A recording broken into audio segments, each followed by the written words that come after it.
நீங்க எப்பொழுது இயேசு கிறிஸ்துவை இரட்சகராக ஏற்றுக்கொண்டீங்களோ உங்களுடைய பழைய ஆவி மறைந்து நீங்க புதிய ஆவிய பெற்றிருக்கிறீங்க. ஒருவன் கிறிஸ்துவுக்குள் இருந்தால் அவன் புது சிருஷ்டியா இருக்கிறான். பழையவைகள் யாவும் ஒளிந்து போயின, எல்லாம் புதிதாயின. இந்த புதிதாக்கப்பட்ட ஆவியில தேவ அன்பு ஊற்றப்பட்டிருக்கிறது. தம்மை சிலுவையில் அறைந்தவர்களையும் பிதாவே இவர்களுக்கு இதை மன்னியும் என்று சொன்ன அதே அன்பு நாம் பாவிகளாய் இருக்கையில், அவருக்கு சத்துருக்களாய் இருக்கையில், அவருக்கு விரோதிகளாக நம்ம இருக்கையில் நம்மை தேடி வந்து அன்பு செய்த அதே அன்பு உங்களுடைய என்னுடைய உள்ளத்தில் ஊற்றப்பட்டிருக்கிறது. எந்த அன்பை கொண்டு அவர் மன்னிக்க சொல்லுகிறார், இந்த பலத்தை கொண்டு ஒருவரில் ஒருவர் அன்பு கூறச் சொல்லுகிறார்.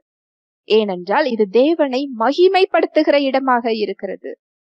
இது இருளில் பிரகாசிக்கிற ஒளியாக இருக்கிறது.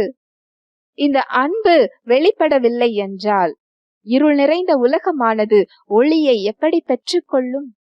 அது பிரகாசிக்கிறதற்கு தான் நம்முடைய உள்ளத்தில் அது ஊற்றப்பட்டிருக்கிறது. ஹல்லேலூயா, பிரைஸ் தி லார்ட்.